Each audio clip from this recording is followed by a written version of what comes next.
Well, hello, everyone. For joining us. Sheila and I have a ton of information. So we'll start off introducing ourselves and then I will share my screen. I've got some PowerPoint slides that will hopefully be helpful. My name is Brittney Stevenson. I'm an occupational therapist at the Thompson Center for Autism and Neurodevelopmental Disorders, which is in Columbia, Missouri.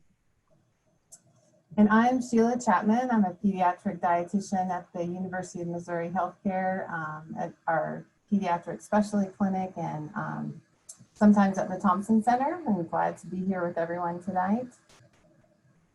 We are hopeful that between the two of us, we have got some awesome information for everybody. And so I hope, our intention is that this would be really helpful. And so we hope to have some practical tips and hopefully information that you have not heard before. So we're just going to talk a little bit about what it looks like to have a kiddo in your household who you would maybe consider a picky eater. I'm going to move this over on my. What's happening? Oh, I'm hearing a recording. Are we good? Sheila, do you still see my slides? Mm-hmm. Okay. The first slide. All right. So hopefully by the time it's 8 o'clock, we've been able to help you kind of reflect about your own concerns and needs about the kiddos in your house. We're going to go through just kind of common feeding challenges and kind of the root cause of those things, talk about what picky eating is. I think culturally we think we know, but we're going to kind of define that for you.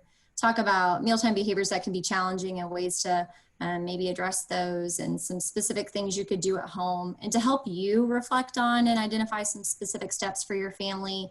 And then really, we hope we're clear about when it's time to seek help. So this is kind of the basics of picky eating, and we want you to come away with this armed with the tools to know, if there's some things you can try at home or if it's time to really talk to a different professional about what's going on with your family.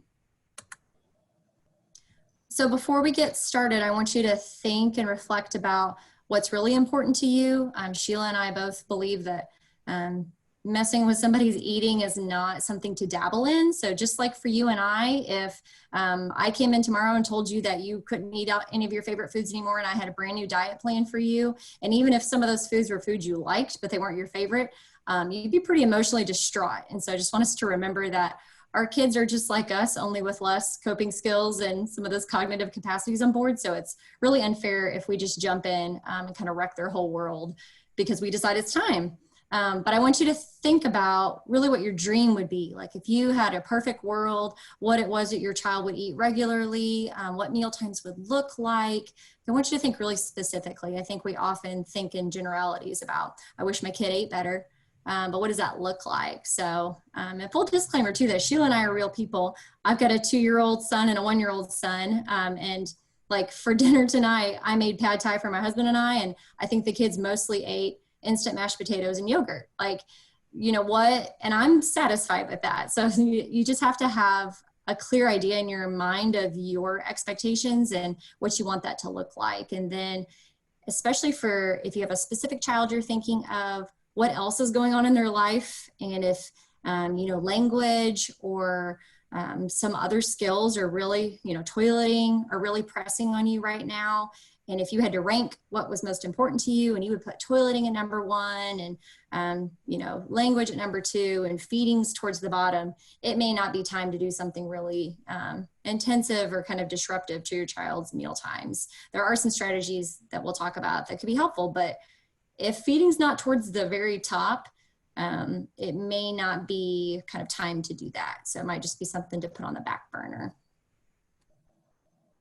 Okay, so before we really get rolling, I just wanted to cover a couple things that Sheila and I see come up a lot.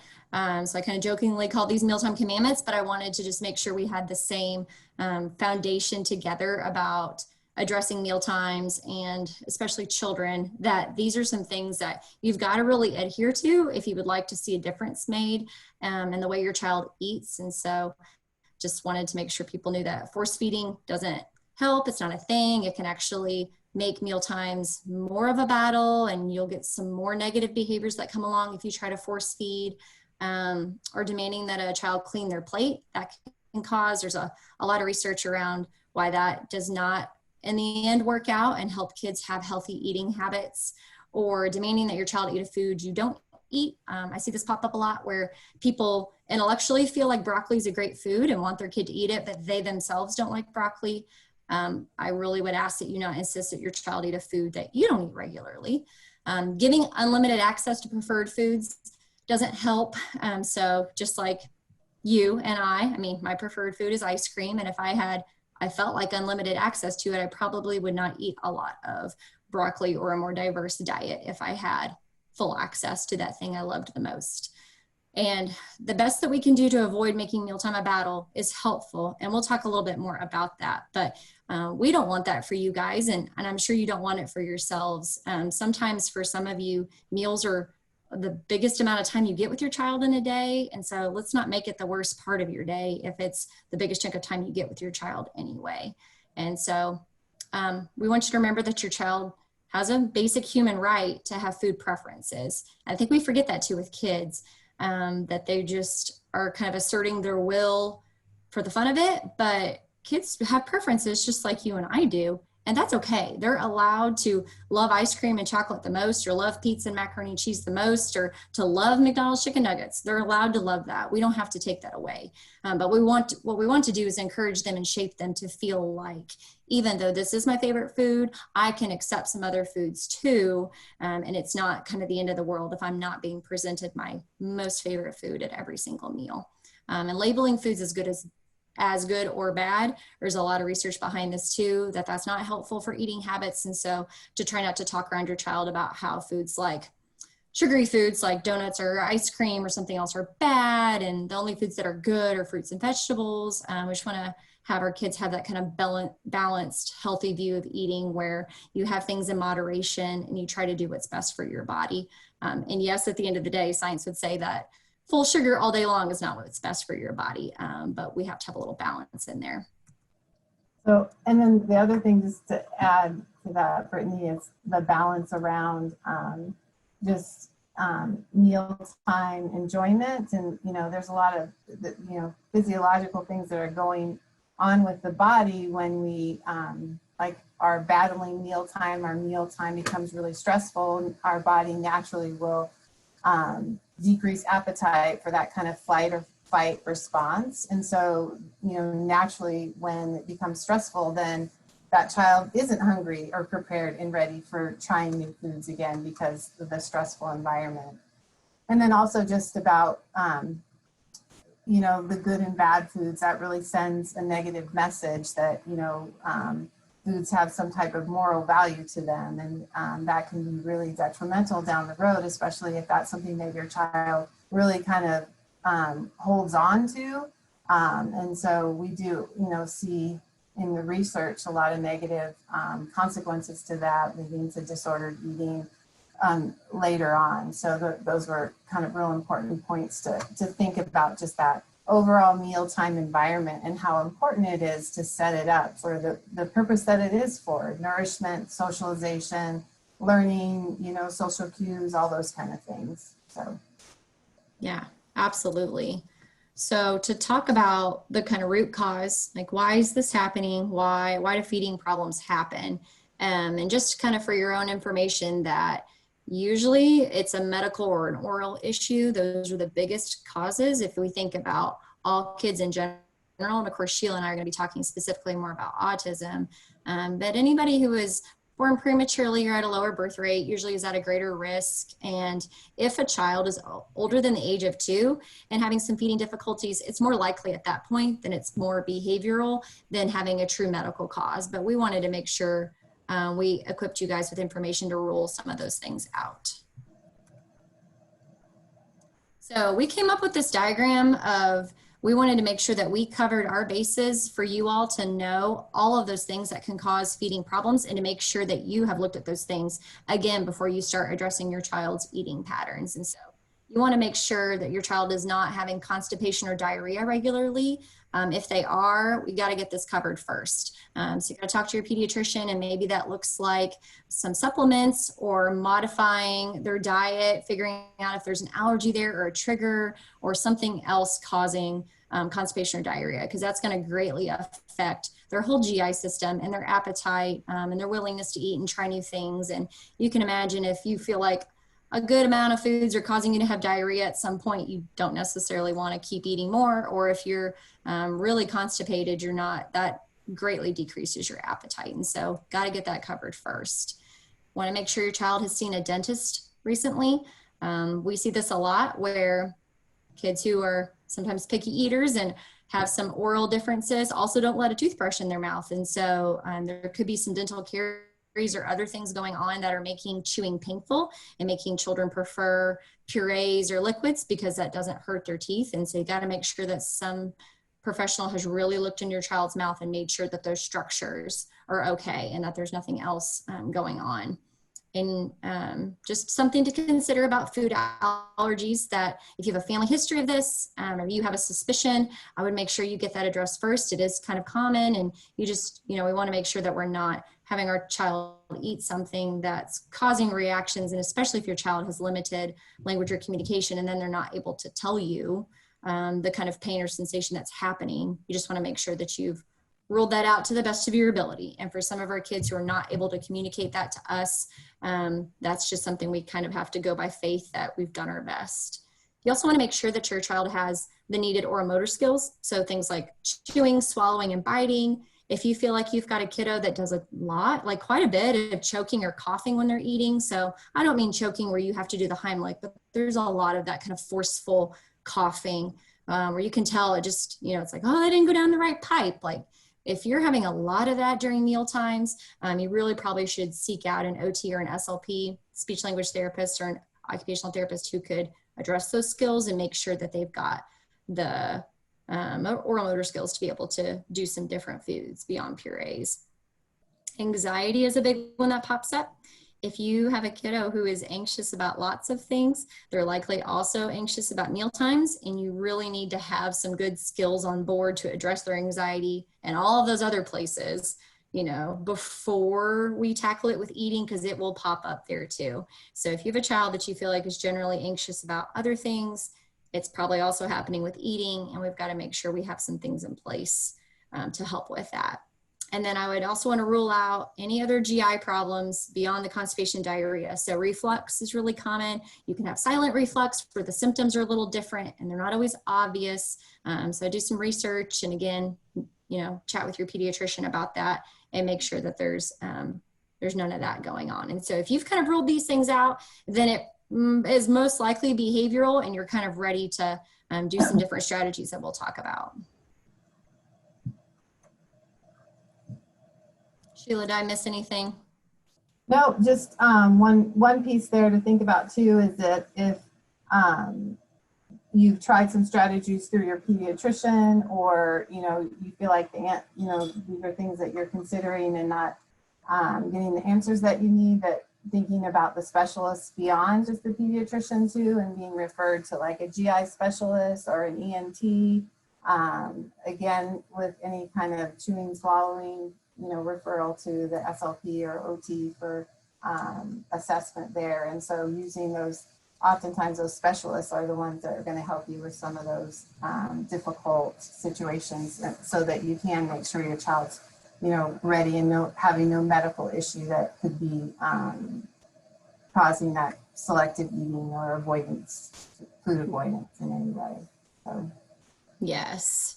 And we have some statistics here. A good chunk of what we would consider typically developing kids usually have a difficulty with eating. And if you see that percentage, it's a wide range, but it's a majority of kids with autism have some kind of difficulty with eating. They really go hand in hand. So if you have a child in your home with autism, our guess would be that there's some difficulty with eating. And so just know, I don't know if that's comforting or not comforting, but that it really goes hand in hand. And we'll talk a little bit more about the specifics of that. And so just kind of to address that specific piece, when you think of some of the kind of core symptoms of autism with restrictive and repetitive behaviors and interests and activities, oftentimes influencing this need for sameness and rigidity. And that can really influence food and food textures, leading to that real restricted or limited acceptance. And you think about kind of what that is, that need for sameness, and you think about the foods that your child might be more prone to eat, like Tyson chicken nuggets, or convenience type foods that, every time you take that chicken nugget out of the bag, it's the same, right? But if you were to make chicken nuggets from scratch, sometimes they have more breading than another time, or they might be crispier than another. And so there's that sameness piece with that Tyson chicken nugget. If we think about like fruits and vegetables, that is, for me, that's a big thing with parents. My child, eats no fruits, no vegetables. And it makes sense because you think about, strawberries in the summer taste very different than strawberries in the winter. Bananas sometimes have brown spots on them, and sometimes they can be green, or, apples with bruises. And so those things, again, go against that real need for that sameness, and then that rigidity, because, here it is, and it's different, than it was the first time I had it. And it also can look like environments. At school, I eat these foods, and when I go home, I eat these foods. And again, there's just this need for that, rigidity around how things are presented or given at a certain time. And so that can kind of explain some of those pieces, and sort of helps you too in the presentation piece about the, again, that need for exposure to help with that rigidity around there, which we'll talk about later. Again, research shows that in this population of kids, they tend to, you see a lot more CAM, complementary and complementary and alternative medicine, and like elimination diets and supplements. And so this sometimes leads to nutrition deficiencies or rigidity, because there's so many foods that the child is avoiding. So things when we see like a combination of gluten and casein-free diet.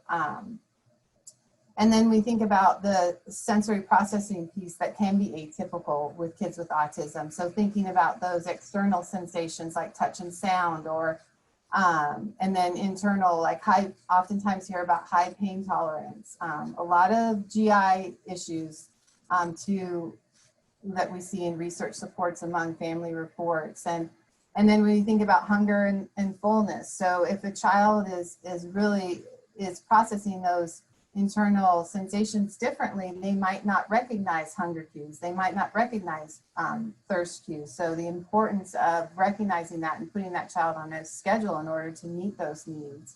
And then the opposite could be, again, hunger and fullness cues. They're hungry all the time and not able to recognize when they're full.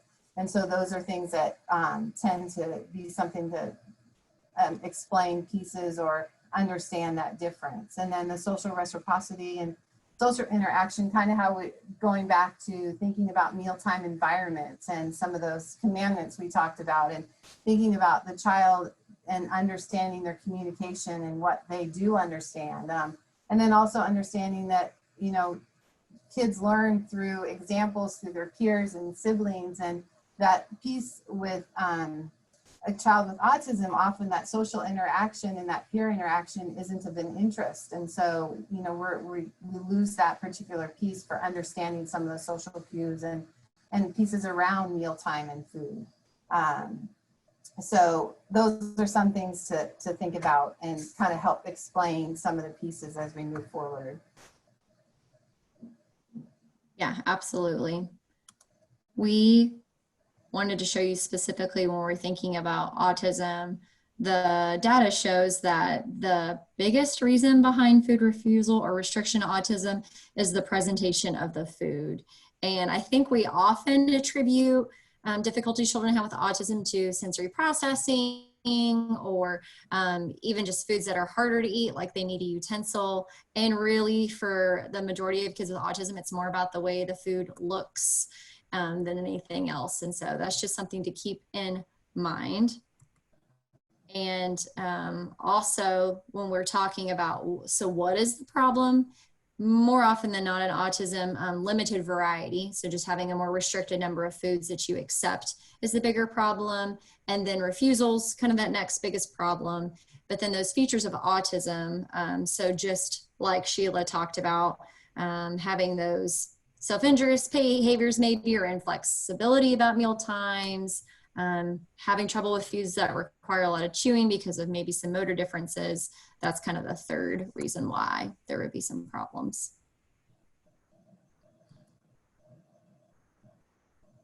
Wanted to hit on this too, that there are a lot of specific things that can go into difficulties. And so we've talked about some of these already. Shelia, did you want to comment on a few? Again, the allergy piece is something really to consider when your child is kind of naturally avoiding a particular piece, or if we have other symptoms like eczeema that tend to show up, or rashes. Those are always, and kind of unexplained. And oftentimes too, if even in early feeding history, if there was some kind of intolerance with formulas or difficulty with breastfeeding, sometimes those are some early cues too for the allergy piece. And then the GI, again, I think we've covered that pretty well. The sensory differences and preferences, again, relating to those core kind of symptoms of autism. And then also pica is something to be aware of too, because pica can be behavioral, but it can also be nutritional. And so when we do have a selective eater that is engaging in pica, we really want to make sure that that's one of those pieces to refer, because there can be a nutritional component. We look at iron. We see kids with pica that have deficiencies in iron and zinc. And so those are some of the things that we like to rule out before we just automatically assume that it's behavioral in that way. Yes. So I want you to reflect on the child that you have in mind, or children that you have in mind, and even jot some notes if you can, and think specifically about these things. Think about your child's oral motor skills. Can they do things like blow bubbles? If you've asked them, if they'll do some imitation, can they touch their tongue to their nose and kind of move their tongue to the side if you ask them to? And are they able to do a lot of chewing before they swallow, or do you notice that they kind of plop stuff in and swallow immediately? Think about their sensory processing. Do you have a child that's pretty sensitive to things, that hate toothbrushing? Think about your child in that way. Or if you've got a kiddo who's got a chewy tube and is all about having things in their mouth, just be mindful of those things, be having those in mind as we talk. And then any kind of behavioral components. What are you specifically seeing at meal times? Do you have somebody who's grazing and they're never sitting at the table, or somebody who's throwing food or crying a lot, or just eating really slowly? What is it specifically that's happening at meal times most often? And think about what mealtime is for you and your family. Who's there? Is it usually just one adult and one child, or is it everybody who lives in the house together? Is it kind of long because part of the family starts and then part of the family doesn't join till later? What does that look like? And what do you all normally eat? What is kind of on your rotation of things? And how do you structure that? And so I just want you to kind of have these things in mind as we're talking, because the more that you can have some specific information about your own experience, the easier it'll be to apply what Shelia and I are talking about. So if we're thinking about you and your child and some of those motor skills that would come along, I just want you to know that an OT or an SLP could address those things. And these are some skills that your child has got to have to move beyond those purees. When we think about infants and how they do purees first and move on to table foods, these are the skills that have to develop in order for that to be successful. And we often see children with autism where this is the issue. These skills have not developed well. And so they're having a really hard time with more traditional table foods because they can't do these things. So we see a lot of kids do this kind of munching pattern. So their jaw is going straight up and down, but they're not doing rotary chewing. So if you think about you eating meat, your molars are going in a kind of circular motion, and that is grinding it down. And that is how you're able to swallow and not choke if you eat meat. And some children are not able to do that yet. And so then when we put a piece of meat in their mouth, they cannot manage it. And so we want to make sure that they can do these things, that they can purse their lips all the way, be able to drink through a straw, do some imitation oromotor wise. So if you do these things with your kiddo, I want you to just kind of keep track, because this would be very helpful information for a pediatrician or an OT and an SLP if you're seeing some differences here. And then also just to add to that, Brittney, when we talk about, you know, not progressing with feeding skills and kind of sticking to certain types of foods that, again, purees and, you know, there's different nutrition composition of those particular foods. And sometimes that's where we could see nutritional deficiencies when we're not able to progress to more nutrient dense foods and different types of more kind of thinking about age appropriate or developmentally appropriate foods to provide that complete nutrition as that child is growing older and through childhood and adolescence. Yes. So when we think about anxiety playing in, if that's a factor for your child, what that can look like is some of that really intense rigidity around food. It's got to look a certain way, has to be a specific brand. So I've seen many children where they eat saltine crackers, but if one saltine cracker is a little darker than kind of what's typical, they reject that one. Or if a Pop-Tart is broken on the end, they won't eat that Pop-Tart. You know, just that real insistence that things be a certain way, and really avoiding food groups or foods, regardless of if they've ever tried it. They just on principle are never going to do it. And sometimes with anxiety, you see a little bit more of those stronger behavioral reactions. So really intense crying or trying to hide, or even gagging or vomiting. You, again, really need to make note of that and be able to tell a professional that that's what's happening, because your child should not be frequently vomiting with presentation of non-preferred food. And so that's something we would want to address. And we just want to think about too, your own views on eating, what you were taught as a child and how mealtimes were structured when you were a child. Do you have other people in the family that you would consider picky eaters? Are you a picky eater? Just want you to think too about kind of the origin of some of those things, and how maybe your child has come by their habits and some of their preferences too. And think kind of the best you can about your own structure and what mealtimes look like, and kind of when the most stressful time of day is, and what's often happening around meal times. And if your schedules are really tight and you're usually eating in the car in the evenings, you know, just note that, you know, this is not about a judgment. Sheila and I are not here to judge you, but we just want you to help like think through what meal times are most typically looking like. Also want you to be really mindful of just your child's medical history in general. What does their weight look like and their growth look like? Is it on track? Is it not? Are they overweight? You know, you just want to be mindful of those things too, and think about what it is that you've already tried. Lots of our families have tried something. And so I just want you to reflect on why you think that wasn't effective, or maybe it was, and it got you, you know, past McDonald's chicken nuggets, and now you're doing Wendy's too. You know, I've had families where it's like, oh, it looked similar to something else and I gave it a shot and it worked. And think about those things that have either worked for you or not worked, and keep those in mind.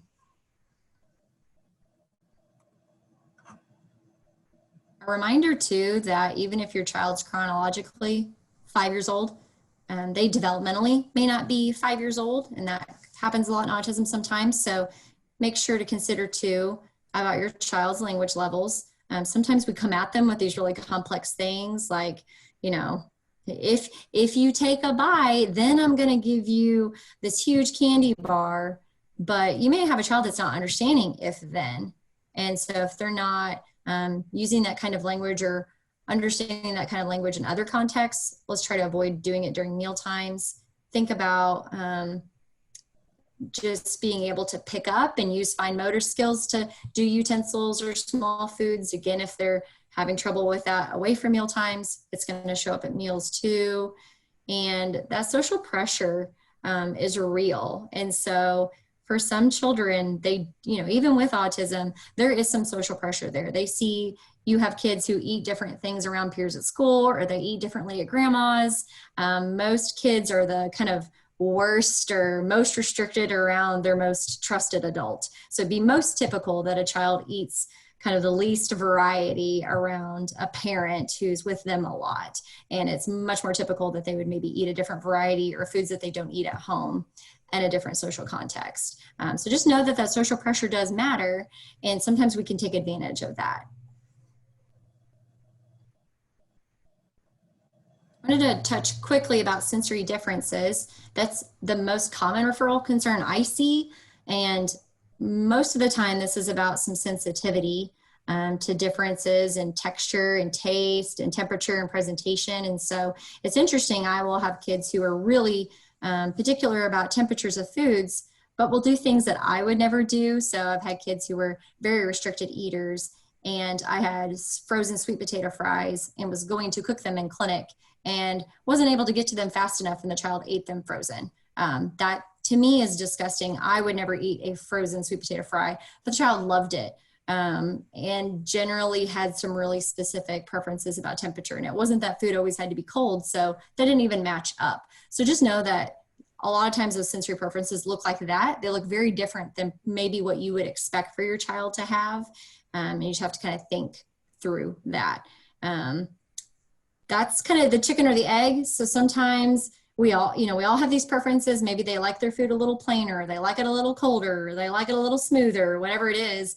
But then that can lead to a specific behavioral response. And then you respond away to that behavior. And now you have a pattern. And so it kind of spirals out of control quickly. And we all get into these habits that you don't really intend to. This also can look like having trouble getting messy. And so I have some kids who, that's sometimes what parents will say. They're like, well, they'll eat it if I feed it to them. And then again, it's like, well, is that the motor problem, or that they don't want their hands messy and they really like it when you feed because it doesn't get everywhere? And so be thinking about these things with your child too, that might contribute to some of their avoidance because they don't want to touch a food that lingers on their hands, or that they might drop, or it might squish and change the texture of it in their hand before it's in their mouth.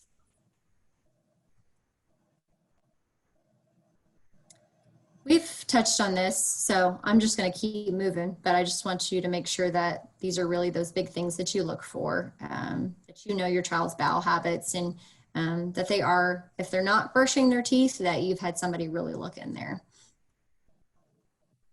Okay. So now we're going to talk about so when is it really a problem? We've kind of covered that restricted preferences and patterns show up in a lot of kids. And so we want to really define when we think that this is a problem. And so I think this is a nice meme because it's a good reminder that toddlers in general, have some really extreme behavioral responses when really there's not actually a problem going on. And so we just want to be mindful that that's kind of typical childhood too, to throw fits and have tantrums and get really specific about things and push boundaries. That's normal childhood development. And so that happens in autism. And so we just want to make sure that we kind of allow for that space.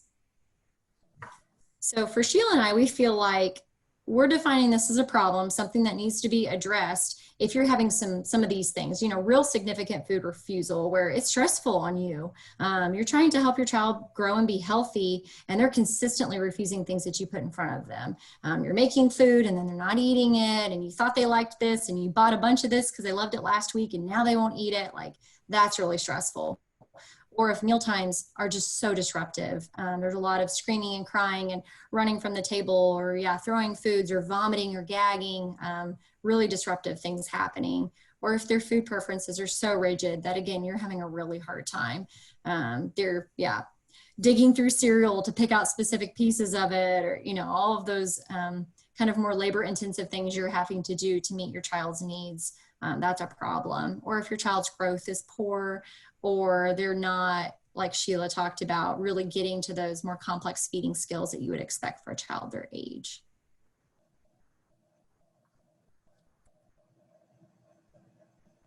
So I want you to reflect about the kiddos that you take care of. Do you feel like there's a variety of textures? So they like things like applesauce, but they also like crunchy things. Do they have a few foods that are in every food group? So I hear this from families sometimes, like, oh, she just doesn't eat any fruits and vegetables. And I say, name the fruits that she eats. Well, she eats bananas, oranges, and apples. Okay, well that, I don't know. I know a lot of adults that don't really eat more fruits than that. So we want your child, and Shelia can probably give you more specifics about this if you wanted it, needed it, but we're looking for at least a few foods in all food groups. And it doesn't have to be 20 vegetables, but we want, more than one. Thinking about if your child's really brand specific or needing things presented a certain way, and kind of that disruption of stress around meals. Yeah, and that's the piece of just thinking about the textures of different things and trying to, remember that if they do, have one or more foods from each food group, oftentimes fruits and vegetables, if we have, a huge variety of vegetable or fruits in our diet, but maybe only one or none vegetables, we're still getting some of those nutrients from the fruits. And so, that's just one of those pieces where, that can be kind of worked on in that way. Yeah, I think we have this cultural pressure that we all should be eating more fruits and vegetables. I think it really stresses families out thinking about, my child only eats 2 vegetables. But yeah, like Shelia said, at the end of the day, it's probably likely if your child has some variety of other food groups there and eats a good amount of fruits and is having a couple of vegetables regularly, they're probably meeting their nutritional needs. And so it's not something to stress about. If you wish your child were eating as many vegetables as you do, they might get there someday. So these are the behaviors that I have reported to me most often. And so we're going to talk a little bit about strategies for these things. And so we're going to talk about just food refusals. So, you put something in front of a child, and that refusal can look like saying no nicely and politely, or, just full on tantrums and meltdowns, or vomiting or gagging or spitting out food, or just that frequent getting up from the table or throwing food. These are some of the most common ones I see. And so we're just going to talk a little bit about some strategies to think about. So sometimes it's just about you and starting to think about what it is that you need and what is going to make your family feel successful. Thinking about the environment. So we'll talk a little bit about each of these specifically, and maybe how you could modify that or structure it in a way that's more supportive for your child, or maybe using things that are working for them in other contexts and environments. So we know that visual supports are really successful in kids with autism, and so maybe you can incorporate that into a mealtime, or maybe you need a specific behavioral strategy around meal times, or maybe you need to try some different foods or manipulate the way that you're presenting foods. And then we're going to talk a little bit just about kind of super basic things that you could do. So we're not going to share out loud, but I want you to reflect on this. Any of those messages you got about food as a kid or eating, if it was that you needed to clean your plate, or, if you don't want it, then you just go hungry. Those are, some of those just traditional things that a lot of us were told as kids. I want you to just reflect on those and think about which ones you have taken along with you as a parent, or ones that you reject, or new ones that you've added, just thoughts and beliefs about foods and meal times. What rules do you have about meal times? Some people have a lot of rules and some people don't have many. And so I just want you to think about that. Are you a family that's got a lot of rules? Nobody gets up from the table until everyone's done. Whatever it is, you have to sit the whole time, or you have to sit in a specific place, or, whatever it is, just be thinking about that. And then the strategies that have worked for you and not worked for you. And also, just thinking about too, some maybe information that you've received that from other professionals or your physician that, for some, whatever, general message that you receive, and if it really goes against kind of how your family works, or it's something that you've tried, but yet it's failed. And so that is, it's okay to question, those messages that, because there are a lot of messages out there around food and nutrition and around family and meal time that aren't always helpful or beneficial to your family. So also trying to think too, like, are you hanging on to something that really just is not good for your family or your situation at the time too? Yes. Sheila and I think the best way to get started is to do a food diary. This is helpful for you and helpful for any professional. So what that looks like is to try to shoot for getting 3 to 4 days of a log of foods that they're eating and accepting, and giving some specifics about maybe common tastes you're seeing, or common temperatures you're seeing, or common color. That's very, it comes up a lot in autism, where, oh, we only eat tan foods, or we only eat, red foods. Think about, log those times of the day that the child's eating best, who's there, what's going on. We see kids all the time that only eat for mom, or only eat at night and don't eat in the morning. So just to kind of log that and see that. Log what and how much your child's drinking. And when we say how much, we mean ounces. We mean measure it for 3 to 4 days. All of us are this way. Like, you don't sometimes know how much your is coming in. And this pops up a lot in autism. And Sheila and I are going to talk about this, of just kind of heavily drinking some high caloric beverages, and that can really impact your child. So we want you to log that too.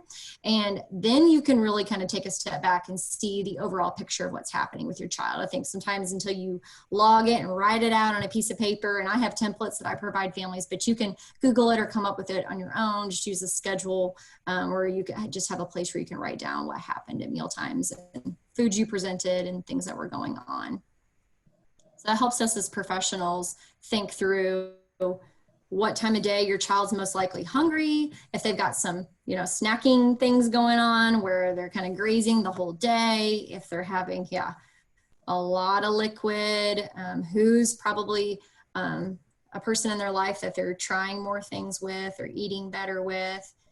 I want you to think too about the attention that a child gets for not eating. A lot of our kids are really wrapped up in this parent-child interaction where they get a lot of attention about it. And sometimes it's some nice positive attention of, what is it I can do for you? Do you want me to change it? Do you want me to get this? And sometimes for our kids who have some social communication differences, this actually is a nice way for them to get some good adult attention. And they don't mean it maliciously. It's just, it's working out for them to interact with you that way. Leanne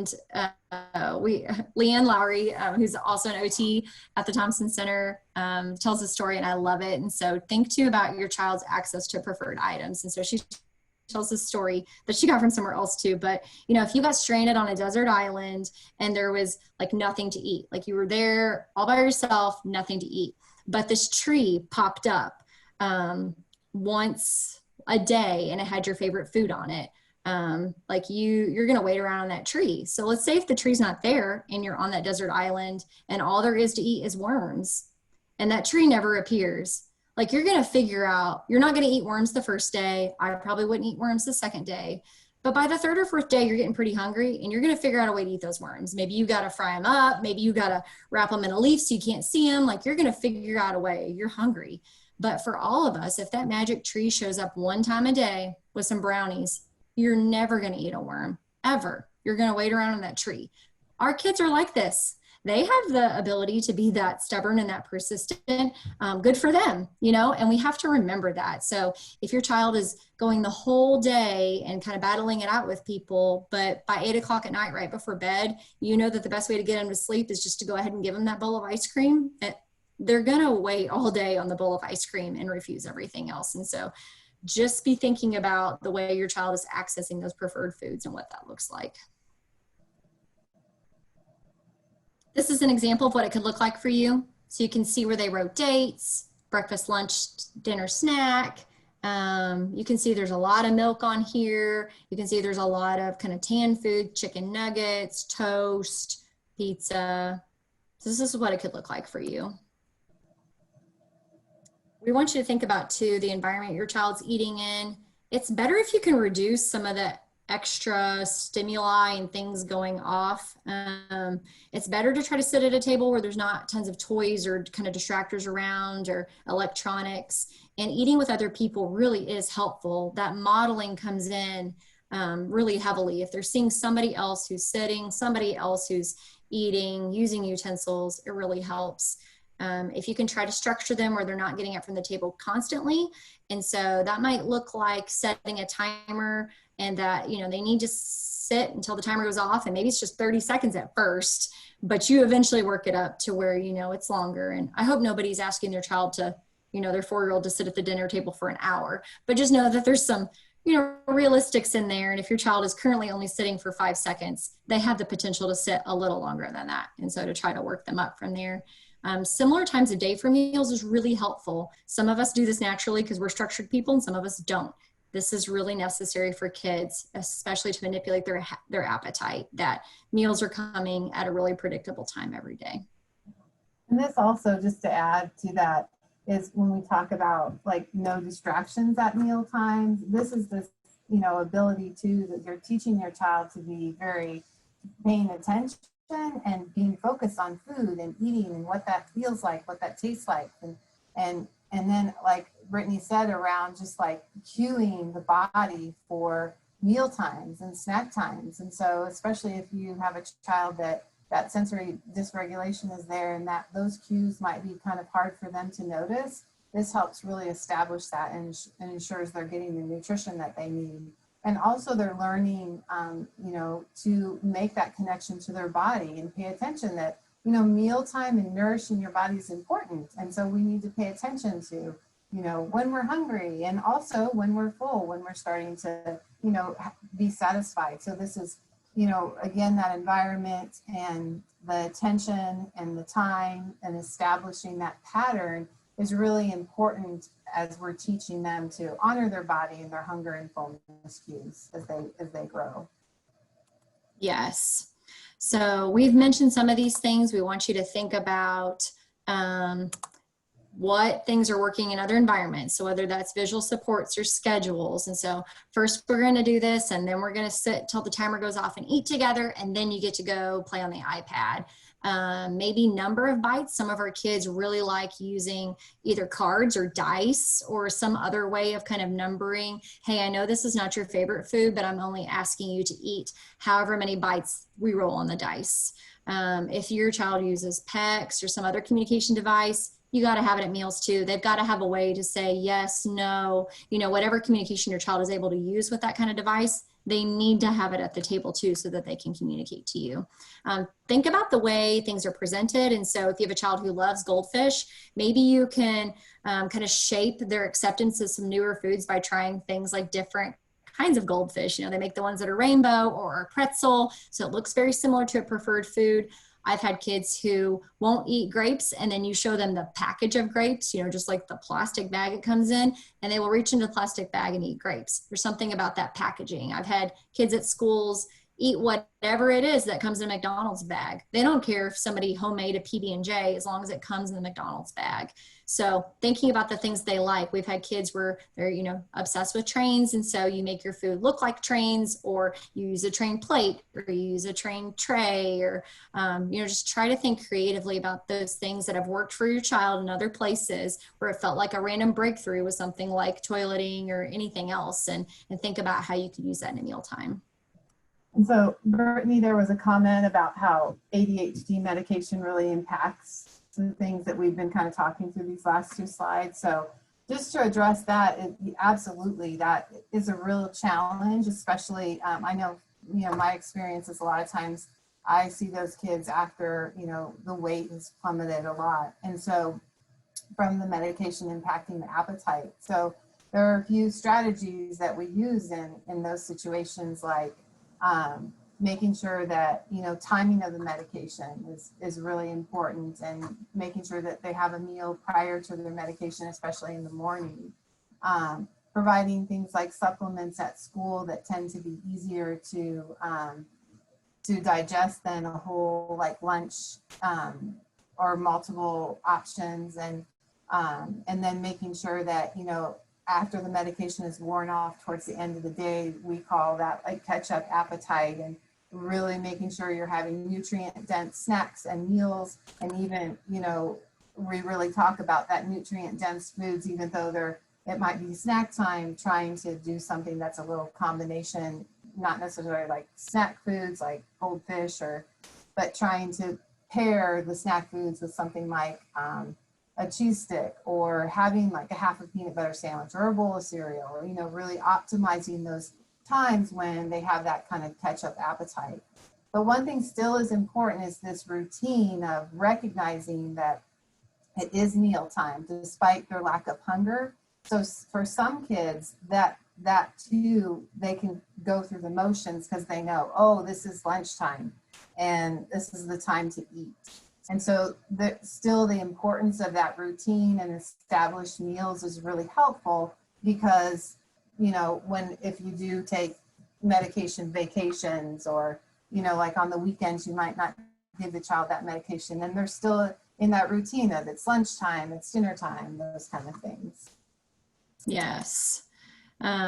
Quickly, this depends on your family and your culture, but just know that for a lot of our kids, meal times have become a very negative, aversive experience. And so a lot of the things on the slide really just kind of impact them in the way of making food a more enjoyable, normal part of their life where, yeah, they can focus more on the participation in it and the social aspect of it and can just make food a little bit less threatening. And so that can look like a lot of different things. Think about your child in particular and maybe them helping with preparation or them helping you shop or them helping, you know, do something different with the food can help with their overall comfort level with new foods and different foods. We would recommend that every meal has at least 2 foods the kid loves. We all prefer life like that anyway. And if you're going to really target some non-preferred foods, have about 2 that they don't like. Don't overwhelm your child with 5 new things that they hate. Try to pick things that are really similar to what they already eat, especially when you first start, and try to limit that access to preferred foods and do it super tiny. So again, if you've got a child who loves McDonald's chicken nuggets, you're giving them the tiniest sample, you know, and they only eat those, they're getting the tiniest sample of a Wendy's chicken nugget to try to expand their diet. You're monitoring how much they're drinking during that meal. If they're chugging the milk at the same time, they're going to have a hard time being hungry for those non-preferred foods. And just try for those really small successes and try not to stress and make it this huge deal. We're not leaving the table until you take a bite or, you know, just getting really, when you get more worked up and emotional about it, so does your child. And so those are just some of those basics that if you went to kind of more feeding therapy or saw somebody to help with this, we would really work you through these real specifically. So in practicality, what that looks like is you put the food out there in front of the kiddo. You don't say anything crazy about it. You just, the more words you use, the bigger deal you're making about it. And so you don't need to battle it out for an hour about it. If they don't eat any of the preferred food or non-preferred foods, it's not the time to stress about it and force them to eat it. So really think about foods that are super similar to what they already like. Similar in the way of taste, texture, temperature, appearance. Think really critically about those things. And it may just be a real subtle difference to something. As a restricted eater, maybe they only accept 10 foods or something like that. Don't mess with those 10 foods, like manipulate those in any way. Like if you've got a kiddo who eats oatmeal, I wouldn't start adding stuff into their oatmeal if oatmeal is only one of like 7 foods they eat. We don't want to like ruin a food for a kid. If your kid eats more like 30, it would be fine to kind of mess with that oatmeal and try a different type of oatmeal or add some blueberries in it or, you know, something kind of small. And really make sure you're using tiny, tiny bits of new foods. And just be really positive about anything that you feel is different. They've picked up a food they've never touched before. They bring it to their mouth and they've never done that before. They do take a tiny bite and they, you know, don't eat anymore, but you still kind of praise them for that. And that's an important point too, is thinking about that learning to accept a new food is, you know, this exploration. So, you know, the end goal and what we all want is them to chew and swallow, but that's the end goal. You know, there's lots of these little tiny steps before they get to that. So, you know, if your child won't, you know, put any type of food even near his plate, or you're not allowed to do like family style and you eventually can get the food just on the table, you know, that's a huge success. And so remembering that, you know, the process of visually being able to accept things and smell things and touch things and, you know, explore through even talking about things, getting your child curious about the food versus always talking about what they're going to do with the food is a really important way to help your child explore more with foods. And, you know, once we start exploring, then, you know, we eventually get to that, right? And the chew and swallow kind of thing. But there's lots of things that have to happen before that. And so really praising yourself and your child when those, when he or she becomes more curious about a food, and, really celebrating that. Yes.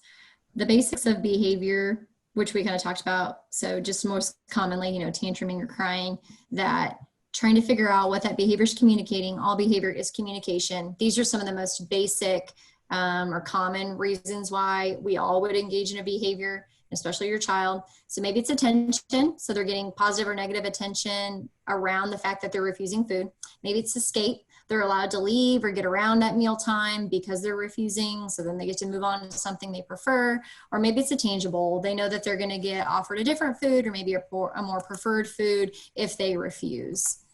We're getting short on time, so I'm going to kind of breeze through some of these. So we want to think about some of that positive reinforcement. So anytime something a little bit better is happening, that you reinforce that. So thinking about your child in particular, what are they easily motivated by? Some of our kids do have some foods they love and would do a lot for an M&M, and some kids not. So just know your child. Know that some kids are just going to be a little bit harder to motivate. And you may have to start thinking about some of those really big motivators that are not food, that are like iPad or those things they really love. And we may have to manipulate those a little bit. And they only get that as a kind of positive reward for doing really well with meal times and meeting those expectations. And so the best you can do to limit attention for not eating is a good place to start. And thinking about, what's worked well for you in the past. So our best strategies for helping with those behaviors are to have that schedule and be consistent, to take away as many distractions as you can, to keep those bites of the different food really small and giving them a lot of positive attention for anything they do that's positive, and limiting your attention for anything negative. And every time, they do something that's exciting, they took a little bite, a little taste of a non-preferred food, that you're making sure they have immediate access to those preferred foods, that they're, you're keeping the mealtime light and social and good, and they're eating. And the more you can offer choices, that helps too, so that they don't feel kind of cornered in, and it gives them some control over what's happening when they see some choices. So we wanted to hit before we wrapped up about, especially if this just kind of opens a can of worms for you of, oh man, like I think we really could make some headway here, but I need help to do this. Especially if you feel like nutrition's compromised, they're not eating a variety of foods and missing a lot of those fruits and vegetables or proteins, and they're having difficulty with weight, or you guys are under a lot of stress. That's when somebody could help. There are some feeding interventions out there where all of these team members are present. Those are harder to come by. So just know that these are probably all the professionals who may be needed to help you have success, but you may have to kind of access them differently. So absolutely need you guys on board. And if you live in a household where there's a lot of extended family or friends or other people, that looks different. We need kind of everybody who lives around that child on board. Maybe the pediatrician and a dietitian. It could be a psychologist, especially if anxiety is a big factor. Could be a social worker, a speech language pathologist, or an OT or a BCBA. All of these people could be very beneficial to you and your child in structuring those meal times. Okay, so we've got a few minutes for questions. These are just some reflection things to think about if no one has questions, of thinking back to what we started about at 7 o'clock, of really specifically, what do you want to see change? What's really getting in the way? Why is your child not eating a bigger variety of foods? Do you have the right supports in place? Like, what do you feel like you're missing? What do you need? And could you come up with some specific strategies, just like 2, that you think meet your child where they are and would kind of help address this? And again, if not, like, that's where we would really encourage you to seek some help about it. So, 2 minutes for questions. At least we didn't run way over, Sheila. Yeah. So I think one of the common questions too is about fluids and the impacts that fluids make. And in general, I think a good strategy for parents is to kind of thinking in toddler childhood, that sort of 4 to 8 ounces range with meals, and 4 to 8 ounces with 1 to 2 snacks, and then kind of drinking water in between, and really thinking about how do we meet our nutritional needs, especially from dairy and milk. And typically that range, depending on what other types of dairy foods that your child eats, would be anywhere from 10 to 16 ounces. Infancy is when we see the, 20, 30, 40 ounces of formula, and if you're breastfeeding and use a bottle, but those are the kind of amounts that we see with that particular piece in infancy. When we, working into that toddler, that can be sometimes a hard transition moving into the solid foods, table foods, and away from solids, away from fluids. But really paying attention to fluids is a big thing that I see that can interfere with that hunger drive and that appetite for that child at mealtime. And oftentimes when we can get that under control, we do see that child a little more motivated and open to trying new foods. Yeah, and Sheila, I'm sure you know probably more about this than I do too, but sometimes what parents will tell me is, well, it's not a caloric beverage, like it's unsweet tea, or it's some kind of beverage that doesn't have any calories associated with it. And they're like, so that shouldn't impact them. But your appetite is impacted if you're having 40 or 50 ounces of a beverage that has no calories. That's still filling up your stomach and impacting your hunger in a way. Mm-hmm. Yeah, so we think about, especially, so something like water is dissipated rather quickly, but if your child is sitting at the table with an, 8-ounce glass of water and he downs that 8 ounces and your meal, his attention span is only 15 minutes, that water is going to, yes, impact how he's eating. But the child having something like water in between meals, that's the best way to kind of do that. So you ensure they're not, they are developing that hunger and ready for that next meal or snack. But yes, would be a great example, Brittney, that even though there's no calories in it, if their child's drinking all that while they're eating, that takes up space, and they're not going to necessarily eat as much as they would if they were balancing kind of their fluids and their solids at mealtime. Yeah, I would encourage people to think about sleep too. I mean, again, as adults and as kids, if you're not sleeping well, your appetite and your patterns look a little bit different, and you're more irritable and easily triggered. And so sleep problems are very common in autism. And if that is something your child is struggling with, that is probably likely impacting their meal times and their appetites and all of that too. So again, if that's something that's a big struggle for your child, it's probably better to try to get the best sleep on board that you can before moving on to that. We have a question about presenting non-preferred foods like mashed potatoes. What would be an appropriate amount? So this is very dependent on your child, but what I would encourage you to do is like a literal dot, like the size of my fingernail amount of mashed potatoes. And again, when your child is successful with accepting a fingernail size amount of mashed potatoes, you can move to a tablespoon. But yeah, I'm talking minuscule. Mm-hmm. Because it's over, just like you and I mean, if you've never had caviar and somebody's telling you need to eat caviar and they give you a bowl full of caviar, I mean, we all feel a little overwhelmed by that. But if somebody's handing you one tiny, tiny, tiny and says, try it, it's just human nature. So helps our kids too. Make it microscopic. So I've done that with kids where I highly praise them over the tiniest, tiniest, tiniest crumb of something. And that sounds crazy, but it does. You can easily shape them then to have a little bit of a bigger crumb and a little bit bigger. So I remember a child where it was a granola bar, like those chewy granola bars, and they were kind of easy to crumble and take a tiny little rice puff off. And that's all it was. It was kind of a little rice puff after a little rice puff, to where then he kind of wanted to try the chocolate part. And I mean, eventually was eating a granola bar, but it took those microscopic bites at first. And that's even the same, like when we talk about trying to titrate fluids, like working a child to get them to accept, say, water, and they're drinking lots of juice. And so we do start with, just you take that juice and you just put a dropper of water in it, just this little teeny drop. And then you just gradually increase the water in the juice, and making it really subtle and almost undetectable till you eventually get to there's more water than there is juice. And we see that to be a real effective strategy. And it's kind of the same thing.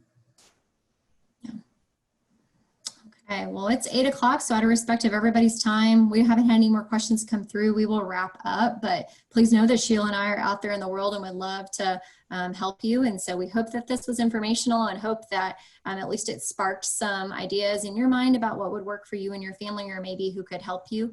And so that's our hope. And so feel free to reach out, and best of luck. Yes, and thanks for being with us tonight.